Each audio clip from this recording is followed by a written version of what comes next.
सत साहेब साधो भाई सभी को राम राम।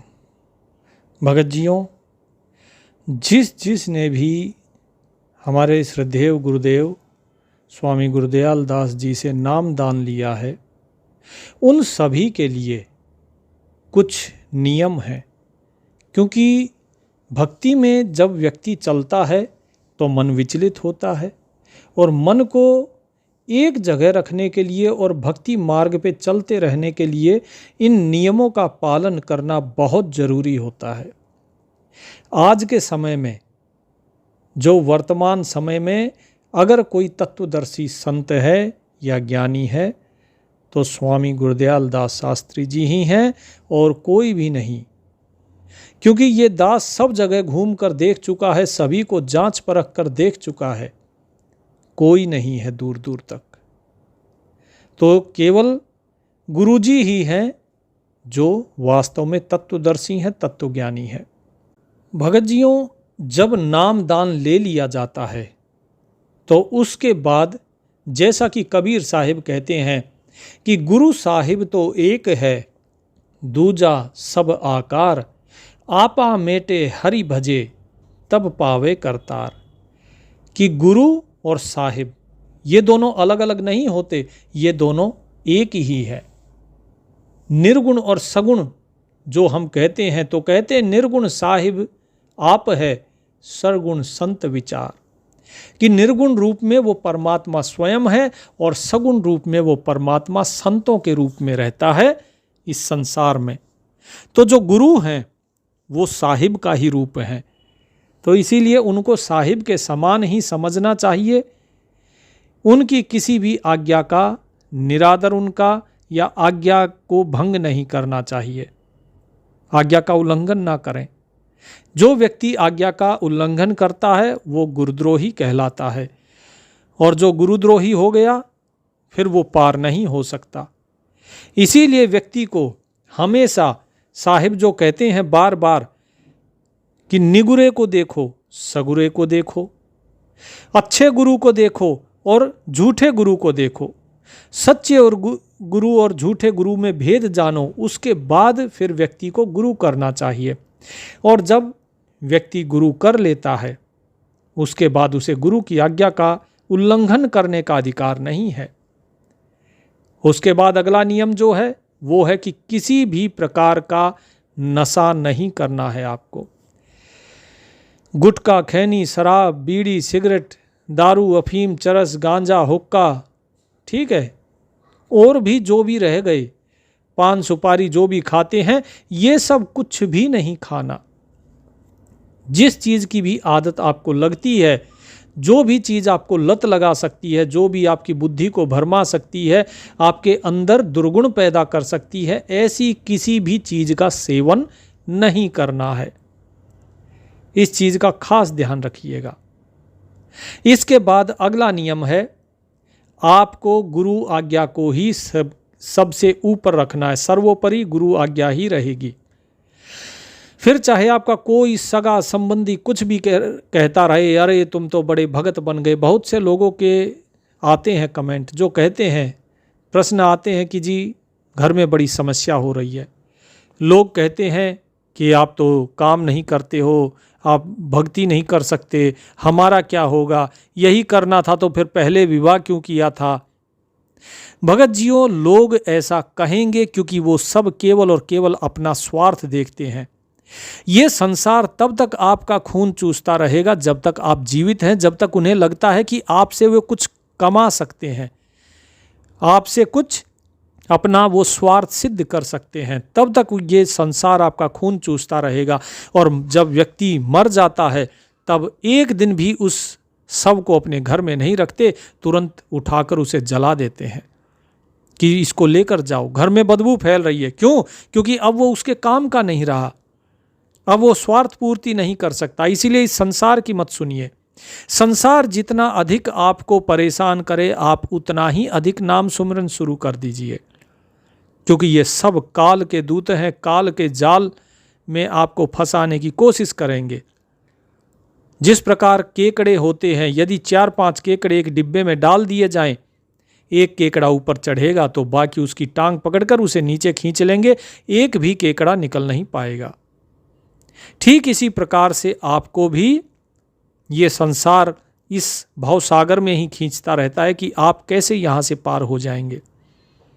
कोई माता ये नहीं चाहती कि मेरे जो पुत्र है उस पुत्र का कल्याण हो जाए, वो साधु बने, वो सन्यासी बने, वो संत बने। हर एक माता ये चाहती है मेरे पुत्र का विवाह होना चाहिए। कोई पत्नी ये नहीं चाहती कि मेरा पति साधु सन्यासी बने, ये मुक्ति को प्राप्त करे, कोई नहीं चाहती।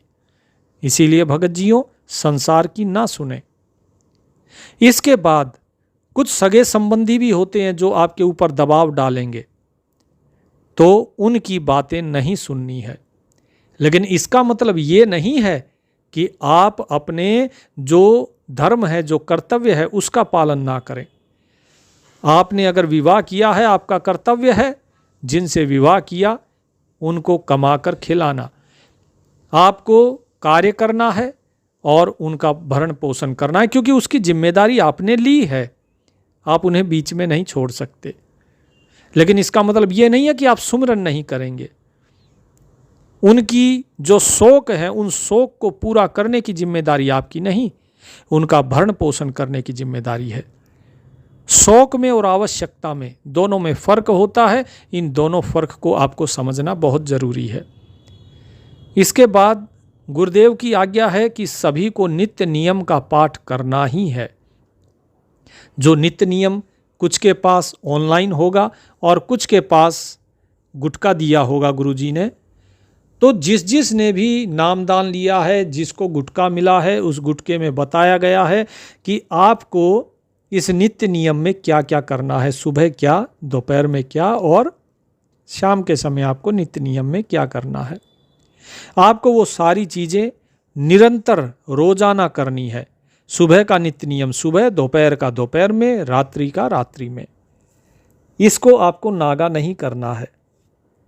इसके बाद फिर गुरुजी का जो आदेश है, जो नियम है, वो है कि सुबह, दोपहर और शाम को मंगलाचरण और परमात्मा का धन्यवाद और गुरुजी का ध्यान करके श्रद्धा भाव से मन ही मन गुरुजी को प्रणाम करना है। दोपहर, शाम को, सुबह तीनों समय मंगलाचरण करना है। यदि आप मंगलाचरण 5-5 बार करें तो अच्छा है।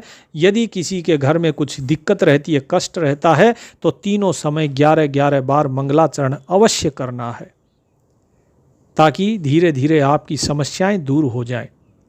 क्योंकि मंगलाचरण उस परमात्मा की स्तुति है, और जहाँ परमात्मा की स्तुति होती है वहाँ काल जाल, ये सब भूत प्रेत आदि कोई नहीं टिक पाता है।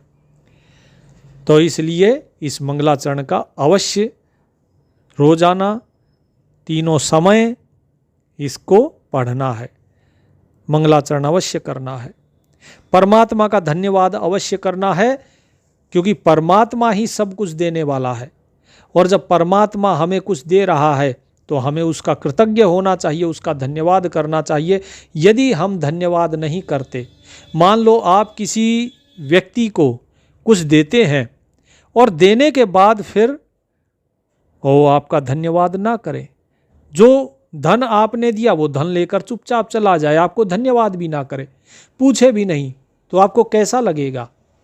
ठीक इसी प्रकार से यदि आप परमात्मा का दिया हुआ खाते हैं, पहनते हैं, ओढ़ते हैं, अच्छे से रहते हैं, आपके पेट में रोटी है, शरीर के ऊपर वस्त्र है और सर के ऊपर छत है, और आप परमात्मा का धन्यवाद नहीं देते हैं, तो कृतज्ञ कहलाएंगे। और ऐसे व्यक्ति का नाम खंड हो जाता है, ऐसे व्यक्ति का सुमरन परमात्मा स्वीकार नहीं करता है।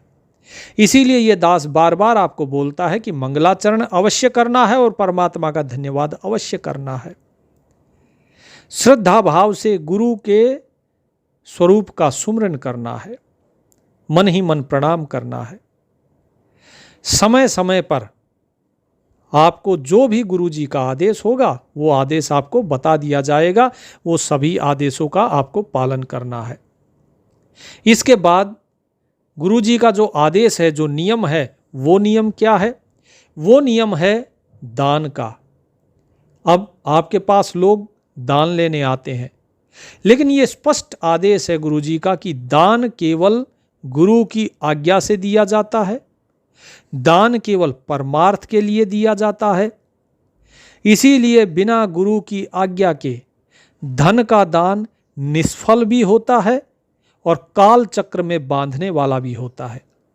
जिस प्रकार किसी के पास कुल्हाड़ी है, वो कुल्हाड़ी अगर किसी लकड़हारे को दी जाए तो वो लकड़ियां काटेगा, सूखी लकड़ियां लेकर अपनी जीवन जो है आजीविका कमाएगा, लकड़ियां काट कर बेच कर अपना भरण पोषण करेगा। लेकिन वही कुल्हाड़ी अगर किसी हत्यारे को दे दी जाए तो वो उससे हत्याएं करेगा। देने वाले तो आप थे, यदि आप देते ही नहीं तो वो हत्या किससे करता? तो पाप और पुण्य इन दोनों में आप ही फंसेंगे, और चाहे पाप करें चाहे पुण्य करें, दोनों में ही यदि आप ही फंस रहे हैं तो फिर मुक्ति कहाँ से होगी? उस कर्म का कर्मफल तो आपको भोगना ही पड़ेगा। इसीलिए कभी भी जब दान देते हैं तो बिना गुरु की आज्ञा के नहीं देना चाहिए। खासकर धन का दान। आपको नहीं पता कि उस धन से सामने वाला शराब पिएगा या सामने वाला उस धन से कुछ पुण्य कार्य करेगा। इसीलिए धन का दान केवल गुरु की आज्ञा से दिया जाता है। तो क्या कहते हैं साहिब वाणी में भी ये चीज़ बताते हैं, गुरु बिन माला फेरते गुरु बिन देते दान, गुरु बिन दान हराम है पूछो वेद पुराण। बिना गुरु से नामदान लिए यदि कोई सुमिरन करता है, माला फेरता है, कोई मंत्र जाप करता है, वो निष्फल होता है। गुरु के बिना अगर कोई दान देता है वो निष्फल होता है। साहिब कहते हैं कि यदि किसी को प्रमाण चाहिए तो वेद और पुराण भी उठाकर देख लो, वेद पुराणों में भी यही महिमा गाई हुई है।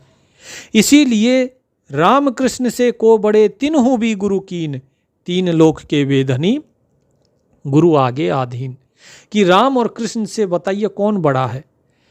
लेकिन उन्होंने भी गुरु किया है। और गुरु क्यों किया है? इसी कारण किया है क्योंकि बिना गुरु के ना तो दान हो सकता है, ना ही बिना गुरु के ज्ञान हो सकता है। अब बात आती है इसके बाद कि यदि गुरु नहीं है नज़दीक तो क्या दान दिया जाए और किसे दिया जाए? तो गुरुदेव की आज्ञा है कि दान कौन कौन सा देना है आपको? भूखे जीव को अन्न देना है। यदि कोई मनुष्य भूखा है उसे भोजन दो। कोई कुत्ता है, कोई गाय है, या फिर कोई और जीव है, भूखा है, प्यासा है, उसे अन्न दो, उसे जल दो। यदि कोई ज़रूरतमंद है, तन का कपड़ा फटा हुआ है, उसे वस्त्र दो। भक्तों को साहिब की वाणी का जो सत्संग है वो सत्संग का ज्ञान दो। जो भक्त हैं उन्हें साहिब की वाणी भेजिए, साहिब का सत्संग भेजिए, उन्हें सत्संग का दान दो, क्योंकि इसे अभयदान माना गया है। जो साहिब की वाणी का दान है, सूक्ष्म वेद की वाणी का दान, ये अभयदान है। घायल के इलाज को जो है आप प्राथमिकता दो। यदि कोई घायल है उसका इलाज करवा सकते हो, वो भी एक प्रकार का दान है। उसके बाद यदि कोई व्यक्ति दुखी है तो उसे सहानुभूति दे सकते हैं, उसको मीठे वचन बोलकर उसे सहानुभूति दे सकते हैं, उसे दिलासा दे सकते हैं। इसके अलावा किसी भी प्रकार का दान, धन आदि का दान नहीं देना है आपको। ये वे दान थे जो आप बिना गुरु की आज्ञा के भी दे सकते हैं, क्योंकि जो अन्न का दान है, वस्त्र का दान है, वाणी का दान है, किसी घायल का इलाज कराना है, या कोई दुखी है उसे सहानुभूति है, इसके लिए गुरु स्वतः ही पहले से ही आदेश दे चुके होते हैं कि ये दान तो सभी को करना चाहिए। अब यहाँ पर आती है जो अन्न दान की बात, कि क्या अन्न में आटा दान करें या अन्न में हम जो है कोई दाल या फिर कोई सूखी सब्जियां इस तरीके की, क्या वो दान करें? तो ये दान नहीं करना है। बहुत से लोग क्या करते हैं, गेहूं दान कर दिया, किसी ने दाल दान कर दी, यानी जिस चीज़ को लंबे समय तक रख कर उसे बेचा जा सके वो दान नहीं करना है। बहुत से लोग होते हैं जो दान करते हैं अच्छे अच्छे सूट नए, ऐसे वस्त्र जिन्हें कि बेचकर वो वापस से फिर से धन कमा सके, वैसी चीजें दान नहीं करनी है। तो इस चीज का आपको खास ध्यान रखना है। यदि आपको लगता है कि सामने वाले को धन की जरूरत है, तो उसके लिए गुरु जी से पहले बात करें, गुरु जी से पूछें कि ये धन देना चाहिए कि नहीं देना चाहिए। यदि गुरु जी आज्ञा देते हैं तभी उस व्यक्ति का धन से आप सहयोग करें, अन्यथा ना करें। दान देते समय कभी भी अहम भाव ना रखें। किसी भी प्रकार का अहम भाव नहीं रखना है कि ये दान मैं दे रहा हूं, मैंने दान दिया। नहीं, हर एक व्यक्ति अपने भाग्य का लेकर आता है, तो इसीलिए सब कुछ परमात्मा का है, सब कुछ परमात्मा है और सब में परमात्मा है। तो दान जो आपने दिया है, ये दान देने वाला भी मालिक है, ये दान जो दिया जा रहा है वो भी मालिक है, जिसको दान दिया जा रहा है वो भी मालिक है। इस भाव से दान देना है कि तेरा तुझको सौंपता क्या लागे है मोर, मेरा मुझ में कुछ नहीं, जो कुछ है सो तोर, और तेरा तुझको सौंपता क्या लागे है मोर। इस भाव से दान देना है। इसके बाद फिर साहिब का आदेश है कि अन्य किसी भी देवी देवता की पूजा अर्चना नहीं करनी है, ना ही अन्य कोई भी इस प्रकार के ग्रंथ पढ़ने हैं। कोई भी बेकार की चीजें, किताबें कुछ भी नहीं पढ़ना है। जो साहिब की वाणी है उस साहिब की वाणी के अलावा आपको और कुछ नहीं पढ़ना। जो नित्य नियम है उसमें भी साहिब की वाणी ही दी गई है। इसीलिए किसी की पूजा अर्चना आपको नहीं करनी। यदि कोई आपको कहता है कि नहीं देवी देवताओं की पूजा अर्चना करनी है, स्पष्ट मना कीजिए कि नहीं करनी है। याद रखिए भगत जी, जब आप धर्मराय के दरबार में जाएंगे तो धर्मराय आपकी ये बात नहीं सुनेगा कि मैंने तो इसके दबाव में आके की, उसके दबाव में आके की। दबाव किसका है सोच लीजिए। काल आपके सिरहाने खड़ा है और काल मुस्कुरा रहा है ये देखकर कि आप देवी देवताओं की पूजा कर रहे हैं। तो इसलिए भगत जियों ध्यान रखें, कोई पूजा अर्चना नहीं सिवाय गुरु के, और कोई नाम सुमरन नहीं सिवाय उस परमात्मा के। उस परमात्मा का ही सुमरन करना है और केवल गुरु की ही पूजा, गुरु का ही ध्यान, यही आपको करना है, इसके अलावा और कुछ भी नहीं। और इन नियमों का पालन सभी को करना ही होगा, क्योंकि जो इन नियमों का पालन नहीं करेगा तो उसके लिए कबीर साहिब ने कहा है, 100 बरसा भक्ति करे एक दिन आन उपासी, 100 अपराधी आत्मा पड़े काल की फांसी।